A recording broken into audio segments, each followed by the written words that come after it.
So today I am putting on a new air strut on the passenger side. This is one of those project cars. I bought it and didn't know so much about it, but it was in great shape and got it for a good price, I thought. Still is a pretty good price. So I've done work here and there. Got the air pump working right, so the whole suspension started working great. But then one day I pulled up to, actually it's at a Walmart. After driving about 200 plus miles around, pulled up at a Walmart, turned the key off, sat there, and all of a sudden I hear a pzzz, and the whole corner just dropped. Of course I had to put my hand on my head and say, okay, well, I knew that could happen. This is a eBay Chinese built strut. Looks like it's pretty good quality though.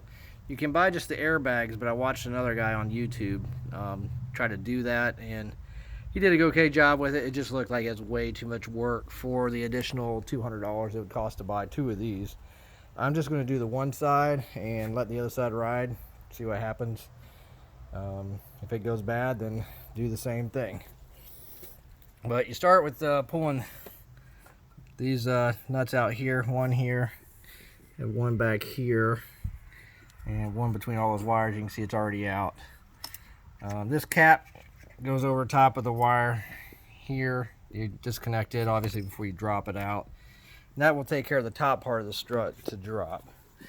Now you got to pull the controls arms off because they connect to the strut itself. It's actually one assembly, and you have to pull that cap off once you get the strut out. You might have already seen that.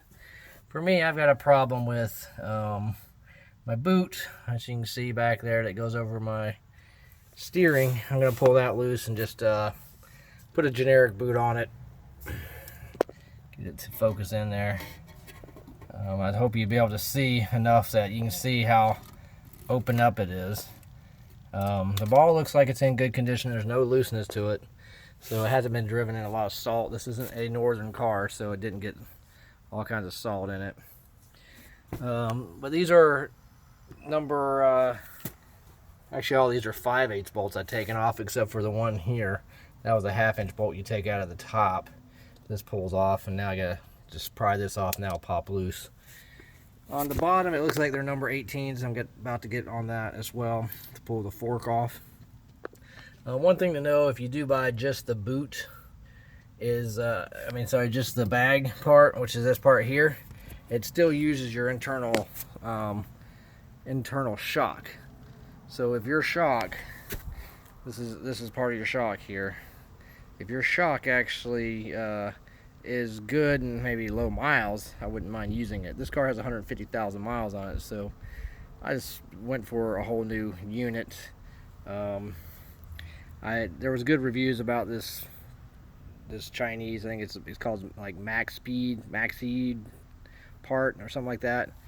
But I'm going to find out. I'm not willing to spend a whole lot of money on this car that basically is probably worth about $5,000 or $6,000 anyways. So it's a good running car, cranks up, runs strong. I got to put new valve cover gaskets on it next. I'm getting leakage on the sides. My silly person, when I bought it, I put some cleaner in the detergent cleaner inside before I changed the oil, and it probably helped clean out some of the stuff. But as I've watched videos on older cars, when you do that, you can tend to clean out the stuff that's keeping it from leaking oil. So I think that's what happened, because it didn't seem to leak oil when I first bought it, and then after doing that, I didn't have any miles on it, but after doing that, it was starting to leak. And you still can't see it from the bottom, but you can smell it, and every once in a while you get a couple of drips if you take a real long trip. So I'm going to pause it from here, and then we'll go forward as I get stuff apart.